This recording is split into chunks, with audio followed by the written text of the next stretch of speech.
So, I shall speak on Bhagavad Gita as it is. The purpose of saying Bhagavad Gita as it is explained that there are many editions of Bhagavad Gita. They are interpreted in their own way, giving up the spirit of Bhagavad Gita. So this particular name, as it is, significant. Perhaps there is no other edition of Bhagavad Gita where it is written as it is. In this connection, Professor Dimmock of Chicago University has written a foreword, and he very much appreciates the theme.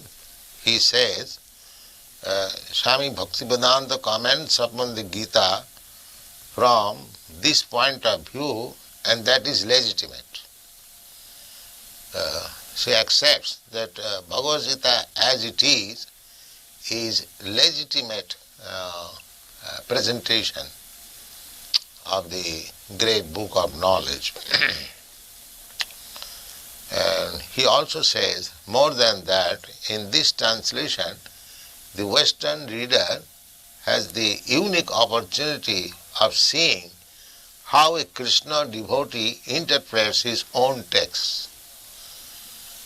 So, about Krishna, the devotees actually can interpret about Krishna book. Others, if they are not devotee, how they can interpret on Krishna? Just like a member of a family can say very nicely about the head of the family, how outsiders can say about the family. That is not possible. Similarly, about Krishna, a Krishna devotee can speak nicely, not others. Others have no right to speak about Krishna. And Krishna also admits Arjuna as the right student of Bhagavad Gita. In the beginning, Krishna says that I have selected you as my student because you are my friend and you are my devotee. So, in other words, we can understand that Bhagavad Gita can be understood who has intimate relationship with Krishna. Just as Krishna says, you are my dear friend. That is intimate relationship with Krishna. And without becoming a devotee, nobody can be intimately related with Krishna. These are the factors to be understood. So, this Bhagavad Gita was spoken 5,000 years ago to Arjuna in the battlefield of Kurukshetra, and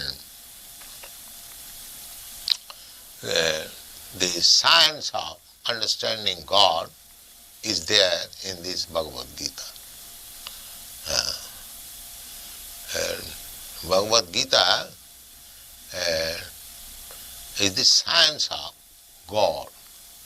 Everything has got some science, scientific book to understand that particular subject matter.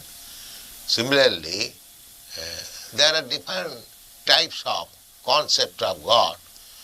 Generally, they take it as an idea, but we don't take it as idea. We take God as concrete fact.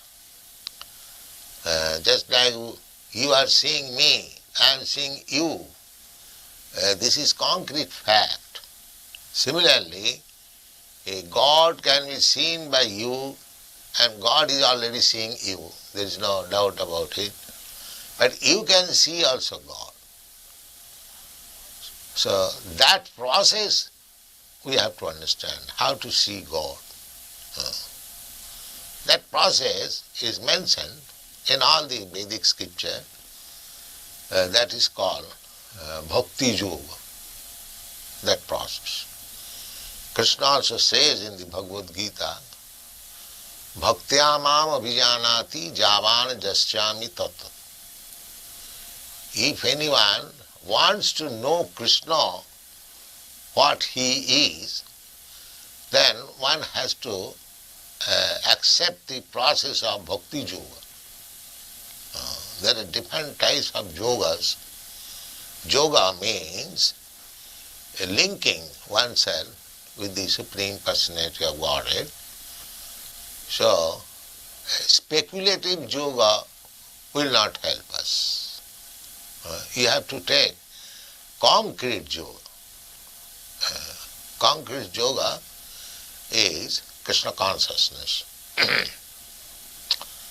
So,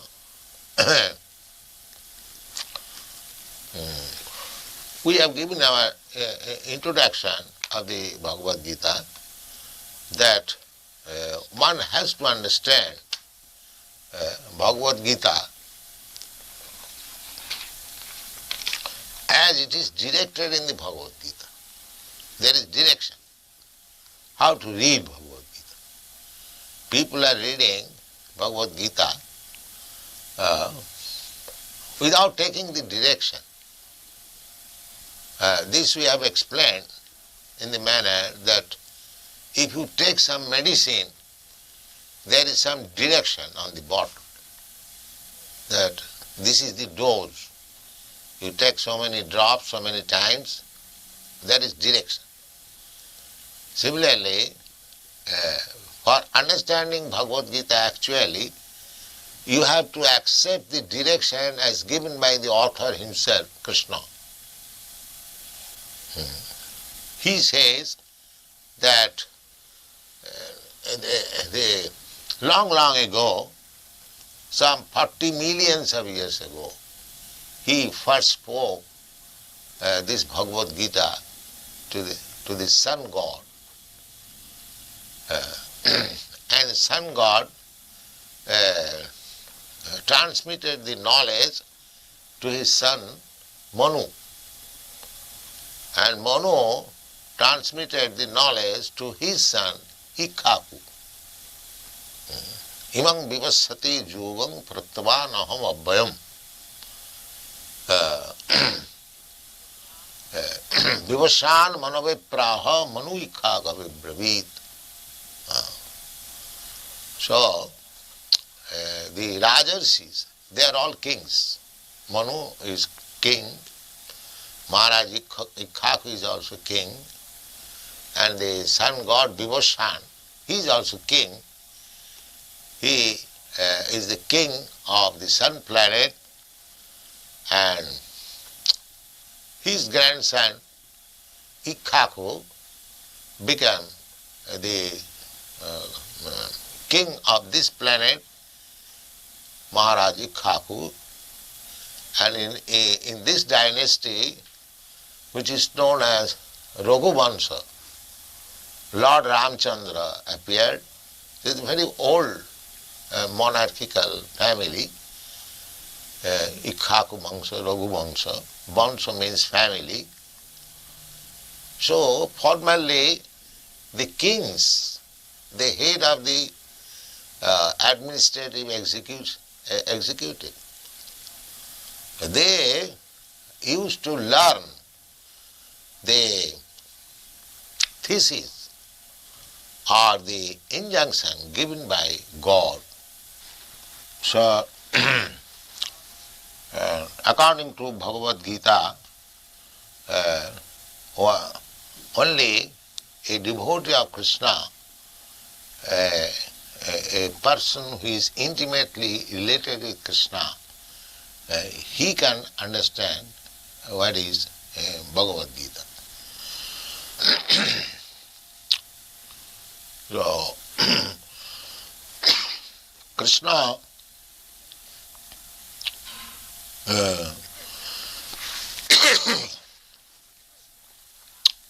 Arjuna, after hearing Bhagavad Gita from Krishna, he addressed him as Parabrahma, Param Dhama, Pavitram, Paramam Bhavan, Purusham, Shasatam, Divyam, Adi, Devam, Ajam, Vivam. He understood Krishna as Parabrahma. Parabrahma means the supreme truth, absolute truth, Parabrahma. Brahma, the living entities, they are also called Brahma. But living entities are not Parabrahma. Parabrahma means supreme. So Arjuna addressed him as Parabrahma and Param Dhama. Param Dhama means the resting place of everything. Everything is resting on the energy of the Supreme Lord. Therefore, he is called Param Dhama. Just like all these planets are resting on the sunshine, sunshine is the energy of the sun globe. Similarly, this material energy is Krishna's energy.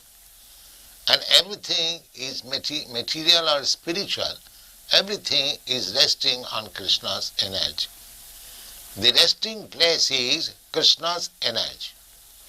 In another place, Krishna says, Maya tatamidam sarvam jagat abbhakta murtina masthani sarvabhutani naham teshu avasthita. Krishna says that in my impersonal feature, I am spread everywhere, all pervading.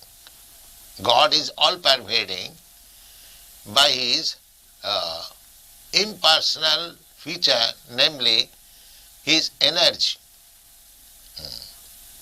The example is given just like heat is the energy of fire. So fire spreads by its heat and light. The fire is one place, but the heat and light is spreading. Similarly, Krishna is in his own abode, which is called Goloka Vrindavan. There is a planet in the spiritual world, the topmost planet. As the topmost planet within this universe is called Brahmaloka, similarly in the spiritual sky there is the topmost planet which is called Goloka Vrindavan. That is Krishna's place. Krishna is there, but he can expand himself by his different types of energies and by his different types of incarnation. It does not mean that when Krishna was present on this planet, Krishna was absent in Golok Vrindavan. No, it is not like that. Just like I am now present here, I am absent in my apartment. Krishna is not like that. Krishna can be present everywhere, at the same time he can remain in his own abode. That is described in the Brahma Samhita. Goloka eva nivasati akhilatma bhuta. Although he is in his abode, which is known as Goloka Vrindavan, he can expand himself everywhere, and actually he has done it. So we must know how he is expanded, in which way he is in contact with us. That is the science. In Bhagavad Gita, these things are explained. So Krishna is addressed as Param Dham, the resting place of everything. Everything is resting. Krishna also says, Masthani Sarvabhutani, everything, material manifestation, is resting on him. Nahang tesu avasthita, but I am not there. These contradictory things. Everything is resting on him, but I am not there. But it is not contradictory. It is very simple to understand, just like all the planets, they are resting on sunshine, but the sun is far away from the planets, some millions of miles away. But resting on the sunshine means resting on the sun. That's a fact. Therefore Krishna says, Masthani sarvabhutani nahang teshu avasthita parabrahma param dhama pavitram. Pavitra means uncontaminated. When we come to this material world, we are also spirit soul, Brahma, not exactly as good as Parabrahma, Krishna, but still, because we are part and parcel of Krishna, we are also Brahma, Pavitra. Pavitra means pure. Just like the particle of gold is also gold. If gold is pure, the particle is also pure. So, Krishna comes to this world. We also come to this world. But we are contaminated. But Krishna is not contaminated. The example is, just like in the prison house, there are many prisoners, but if the king or some king's representative minister goes into the prison to inspect things, how things are going on, it does not mean that the king or his minister is also a prisoner. He is not prisoner. But we, living entities, we have been entangled with these material modes of nature. But Krishna never becomes involved in these modes of material nature. That's what he is called Pavitram Paramam. Absolute, pure, Bhavan. Bhavan means you, your lordship. And Purusham. Purusham, he is addressed as a person. God is never impersonal. God is person. Exactly a person like you and me. And when he appeared on this planet, exactly like a human being, 2 hands, 2 legs, walking like human being, talking, behaving like human being, everything. So, God is Purusha. Purusha means man, I mean to say male, not female. Male. Without becoming male, one cannot be enjoyer. In another place, it is stated that Krishna is the supreme enjoyer. As soon as the word is used, enjoyer, he must be Purusha, male. So that is described. Arjuna understood him. He is a Purusha, Param Purusha, the supreme person. In another place, Krishna is described as Purushottam, the best of the males. So, Purusham Shasatam.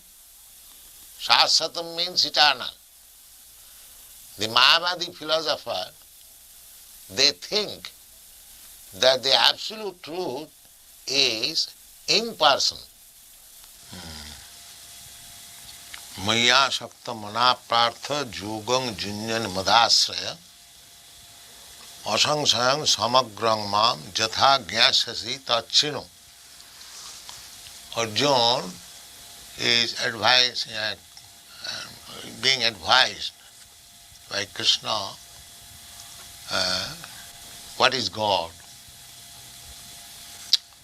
The conception of God, however we may speculate, it cannot be perfect because God is unlimited, all-pervading. We are limited. So, actually, unless God Himself reveals Himself to the devotee, it is not possible to understand what is God. Therefore, God Himself, Krishna, is speaking about Himself. The process is Maya Sakta Mana. One has to increase attachment for Krishna. We have got now attachment for material things. We have to divert that. Our position is that we must have attachment for something. That is fact.